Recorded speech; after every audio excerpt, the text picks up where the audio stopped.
बारात जनकपुर में पधार चुकी है। बारातियों का भव्य स्वागत हो चुका है, जलपान भी कराया जा चुका है और अब राजा जनक ने दशरथ जी को वहां पधारने के लिए कहा है जहां की मंडप बनाया गया है। रामचंद्र जी दूल्हे बन चुके हैं, भांति भांति के आभूषणों और वस्त्रों को पहने हुए हैं। तो अब आगे देखते हैं। केकी कंठ दुती श्यामल अंगा, तड़ित बिनिंदक बसन सुरंगा, ब्याह विभूषण विविध बनाए, मंगल सब सब भांति सुहाए। राम सिया राम जय जय राम, राम सिया राम जय जय राम। शरद विमल विधु बदनु सुहावन, नयन नवल राजीव लजामन, सकल अलौकिक सुंदरताई, कही न जाई मन ही मन भाई। बंधु मनोहर सोहहि संगा, जात नचावत चपल तुरंगा, राजकुंवर बरबाजी दिखावहि, वंश प्रशंसक बिरद सुनावहि। जेहि तुरंग पर राम बिराजे, गति बिलोकी खगनायक लाजे, कही न जाई सब भांति सुहावा, बाजी बेसु जनु काम बनावा। जनु बाजी बेसु बनाई, मन सिजु राम हित अति सोहई, अपने भय बल रूप गुण गति, सकल भुवन विमोहई। जगमगत जीनु झराव ज्योति, सुमोति मणि मानिक लगे, किंकिनी ललाम लगामु ललित, बिलोकी सुर नर मुनि ठगे। प्रभु मन सही लय लीन मनु, चलत बाज छवि पाव, भूषित उड़गन तड़ित घनु, जनु बर बरही न चाव। राम जी का मोर के कंठ किसी कांति वाला श्याम शरीर है, बिजली का अत्यंत निरादर करने वाले प्रकाशमय सुंदर रंग के वस्त्र है, सब मंगल रूप और सब प्रकार से सुंदर भांति भांति के विवाह के आभूषण शरीर पर सजाए हुए हैं। उनका सुंदर मुख शरद पूर्णिमा के निर्मल चंद्रमा के समान और नेत्र नवीन कमल को लजाने वाले हैं। सारी सुंदरता अलौकिक है, वह कही नहीं जा सकती, मन ही मन बहुत प्रिय लगती। और उनके साथ ही साथ उनके मनोहर भाई चल रहे हैं, वे चंचल घोड़ों को नचाते हुए चले जा रहे हैं। राजकुमार श्रेष्ठ घोड़ों को दिखला रहे हैं और वंश की प्रशंसा करने वाले जो बिरुदावली गाने वाले भाट हैं वह भी साथ साथ चल रहे हैं। और उन्हीं के बीच में श्री रामचंद्र जी अत्यंत ही सुंदर घोड़े पर विराजमान हैं। उसकी चाल देखकर गरुड़ भी लजा जाते हैं, उसका वर्णन नहीं हो सकता। वह सब प्रकार से सुंदर है, मानो कामदेव ने ही घोड़े का वेश धारण कर। जेहि बर बाजी राम असवारा, तेहि सारदौ न बर नई पारा। शंकर राम रूप अनुरागे, नयन पंचदशयति प्रिय लागे। हरिहित सहित राम जब जोहे, रमा समेत रमापति मोहे। निरखी राम छवि विधि हर्षाने, आठई नयन जानि पछिताने। सुरसेन पौर बहुत उछाहु, विधिते डेवड़ लोचन लाहू। राम ही चितव सुरेश सुजाना, गौतम श्रापु परम हित माना। देव सकल सुरपति सिहाही, आजु पुरंदर सम को नाही। मुदित देव गण राम ही देखी, नृप समाज दुहर सुविशेषी। अति हर सुराज समाज दुहु दिसि, धुंधु भी बाजहि घनी। बरसहि सुमन सुर हरसि, कहि जय जयति जय रघुकुल मनि। एहि भांति जानि बरात आवत, बाजने बहु बाजहि। रानी सुवासिनी बोली परिचिनी हेतु मंगल साजही। सजी आरती अनेक विधि मंगल सकल समारी। चली मुदित परिछन करन गजगामिनी बरनारी। विधु बदनी सब मृगलोचन सब निज तन छबि रति मधुमोचन। पहिरे बरन बरन बर चीरा सकल विभूषण सजे शरीरा।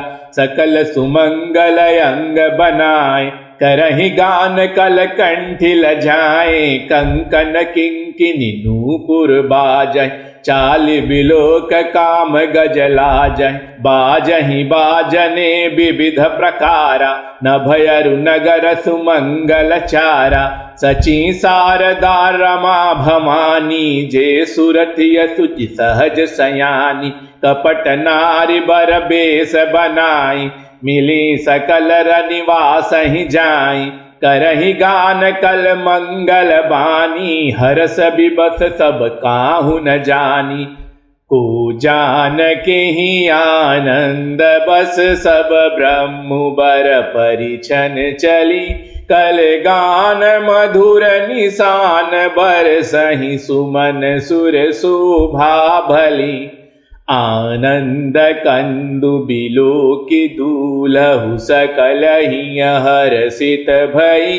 अम्भोज अम्बक अम्बु उमगि सुअंग पुलकावल छई। जो सुख भाहित मातु मन देखि राम बर बेसु।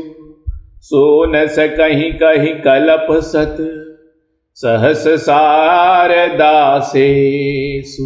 अनेक प्रकार से आरती सजाकर और समस्त मंगल द्रव्यों को यथा योग्य सजाकर गजगामिनी उत्तम स्त्रियां आनंद पूर्वक परिछन के लिए चली। तुलसीदास जी कहते हैं सभी स्त्रियां चंद्रमुखी और सभी मृगलोचनी हैं और सभी अपने शरीर की शोभा से रति के गर्भ को छुड़ाने वाली हैं।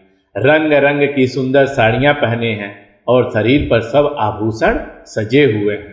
और इस अवसर पर सारे देवताओं की पत्नियां भी रूप बदलकर नगर की स्त्रियों के वेश में वहां पर आ गई हैं। सची, सरस्वती, लक्ष्मी, पार्वती और जो स्वभाव से ही पवित्र और सयानी देवांगनाएं थीं, वे सब सुंदर स्त्री का वेश बनाकर रनिवास में जा मिली और मनोहर वाणी से मंगल गान करने लगे। सब कोई हर्ष के विशेष वश थे, अतः किसी ने उन्हें पहचाना नहीं। इतनी भीड़ भाड़ में कौन किसको पहचान रहा है, क्योंकि वहां पे तो जो जनकपुर की स्त्रियां थीं वो भी देवियों से कम नहीं थी। उस समय तो वहां पे जैसे पहले बताया गया ब्रह्मा को भी अपनी रचना दिखाई नहीं पड़ी थी। तो इस तरह का वातावरण था। नयन नीरु हटि मंगल जानी परिछनि करहि मुदित मन रानी। वेद विहित अरु कुल आचारु कीन भली विधि सब व्यवहारु। पंच सबद धुनि मंगल गाना पट पावड़े परहि विधि नाना। करि आरती रघुतिन दीन्हा राम गमनु मंडप तब कीन्हा। दशरथु सहित समाज बिराजे विभव बिलोकि लोकपति लाजे। समय समय सुर बरसहि फूला साति पढ़हि महिसुर अनुकूला। नभयरु नगर कोलाहल होई आपनि पर कछु सुनई न कोई। एहि विधि राम मंडप ही आए अरघु देई आसन बैठाए। बैठारी आसन आरती कर निरखी बरु सुख पावहि। मणि बसन भूषण भूरि वारहि नारी मंगल गावहि। ब्रह्मादि सुर बर वे प्रवेश बनाई कौतुक देखहि। अवलोक रघुकुल कमल रवि छवि सुफल जीवन लेखहि। नाउ बारी भाट नट राम निछावरि पाय। मुदित असी सहिनाई सिर हर सुन हृदय समा। जब परछन हो गया तब आरती करके अर्घ दिया गया और उसके बाद श्री राम जी ने मंडप में गमन किया। दशरथ जी भी वहां पर अपनी मंडली सहित विराजमान हुए। उनके वैभव को देखकर लोकपाल भी लजा गए। समय समय पर देवता भी फूल बरसाते हैं और भूदेव ब्राह्मण समयानुकूल शांति पाठ करते हैं। आकाश और नगर में शोर मच रहा है, अपनी पराई कोई कुछ भी नहीं सुनता। इस प्रकार से रामचंद्र जी मंडप में आए और अर्घ देकर आसन पर बैठाए गए। और मित्रों, बहुत लोगों को इस बात का भ्रम हो सकता है कि यहाँ पे वर्णन किया गया है कि विष्णु भगवान भी आ गए थे देखने के लिए, लक्ष्मी जी भी आ गई थी देखने के लिए। तो जब विष्णु और लक्ष्मी के अवतार ही थे भगवान, तो वो लोग क्यों आ गए? तो मित्रों, ये भगवान है। भगवान तीनों लोकों में सर्वत्र हर जगह विद्यमान रहते हैं। तो भगवान को हमें इतना छोटा करके नहीं देखना चाहिए। भगवान हमारी सोच से भी बड़े हैं। तो ऐसा नहीं है कि भगवान का अगर अवतार किसी एक लोक में हुआ है तो वो सिर्फ वहीं पे आके केंद्रित हो गए। क्योंकि अगर हम पृथ्वी की बात करें तो इस ब्रह्मांड में पृथ्वी एक परमाणु के बराबर का भी अस्तित्व नहीं रखती। तो इस बात को हमें समझना चाहिए। फिर रामचंद्र जी को आसन पर बैठाया गया।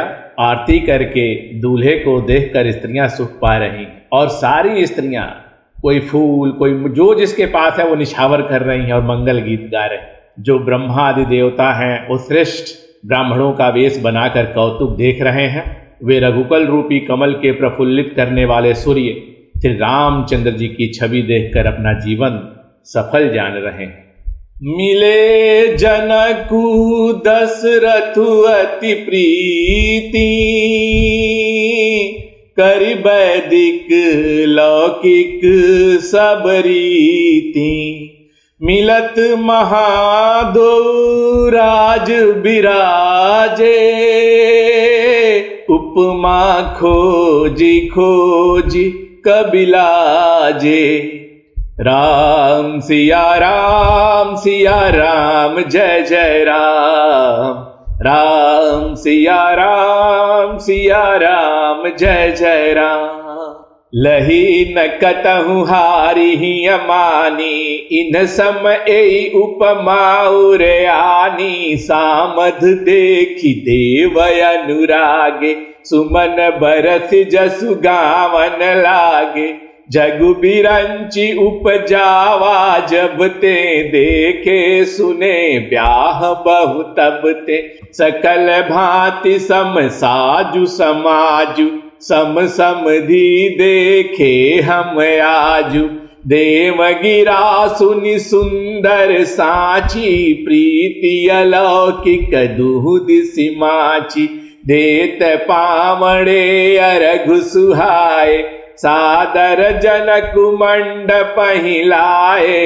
मंडप बिलो की विचित्र रचना, रुचिरता मुनि मन हरे। निज पानी जनक सुजान, सब कहूँ आनि सिंहासन धरे। कुल इष्ट सरिस वशिष्ठ पूजे, विनय करिया आशीष लही। कौशिक कहीं पूजत परम प्रीति की रीति, तो न पर कहीं। वामदेव आदि करिसय, पूजे मुदित महीस। दिए दिव्य आसन सबहि, सब सन लही आशीष। वहां मंडप में वैदिक और लौकिक सब रीतियां करके जनक जी और दशरथ जी बड़े प्रेम से दोनों महाराज मिलते हुए बड़े ही शोभित हुए। कभी उनके लिए उपमा खोज खोज कर लजा गए। तुलसीदास जी कहते हैं, मंडप को देखकर उसकी विचित्र रचना और सुंदरता से मुनियों के मन भी हार गए। सुजान जनक जी ने अपने हाथों से ला लाकर सबके लिए सिंहासन रखे। उन्होंने अपने कुल के इष्ट देवता के समान वशिष्ठ जी की पूजा की और विनय करके आशीर्वाद प्राप्त किया। विश्वामित्र जी की पूजा करते समय परम प्रीति की रीत तो कहते ही नहीं बनती थी। फिर राजा ने वामदेव आदि जितने भी ऋषि और ब्राह्मण पधारे हुए थे, सभी को दिव्य आसन दिए और सभी से आशीर्वाद प्राप्त किया।